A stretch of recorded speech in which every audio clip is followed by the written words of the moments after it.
Back on the surface of Boreth, Pike enters the monastery and introduces himself. The head monk tells him that he knows who he is and why he was there. Pike explains that he's unarmed and begins to explain what L'Rell told him, but the head monk stops him, telling him that the Chancellor had no authority over the monastery. He identifies himself and his fellows as timekeepers, the guardians and not rulers, and the only power there was that of the time crystals, and they had sworn to protect those time crystals. Pike explains he wishes to negotiate a trade, but the head monk refuses, saying that the crystals were not theirs to trade and did not leave the monastery walls, telling Pike that he has made a long trip for nothing. Despite the monks holding him back with their bat'leths, Pike scolds them for calling themselves timekeepers, yet turning their backs when the future of all sentient life is threatened. The head monk scoffs, saying that even if a crystal was revealed to him and gave him the answers he sought, he was not strong enough to accept them.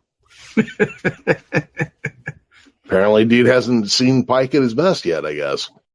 Pike asks only for a chance to prove himself. The head monk is amused, saying that those who sought the crystals always entered with conviction and always left broken. Pike is emphatic that he is not leaving without the time crystal. And the monk says, time will tell. You punny man. Yeah, man. I do like the Klingons in this, and I mean, it took me a while to get used to the makeup and the way it definitely sounds like they're speaking through a mask of some sort. Yeah, my biggest problem with them is that the prosthetics are in the way of their mouths. Yeah. I mean, like I said, I said that from the jump. Like, it sounds like you can tell they're speaking through a mask. Yeah, it's just a little too cumbersome. They should have ADR'd their language or something better. I don't know what it is, but it does seem like something is always in the way of their speech. Yeah, that would have probably been a bit better.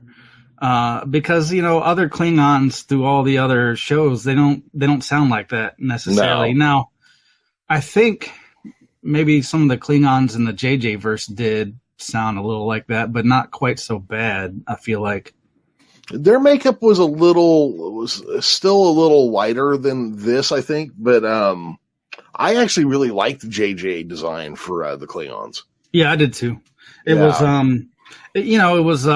was far enough departure from the other stuff, but still close enough to be recognizable. Not that Discovery is different, but I think they took it the other way, like where JJ kind of did a little more minimal approach.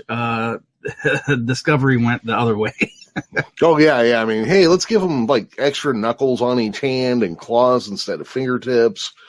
And, but I did find like the use of color was interesting. Like, actually, instead of just going, how about like kind of Native American red, they kind of went, okay, how about, pale white and completely blacked out and, like a purplish. And I thought that was kind of cool. I wish there was a way to incorporate that and not lose the fans that really love the TNG Klingons, Yeah, the TNG Klingons are great, man.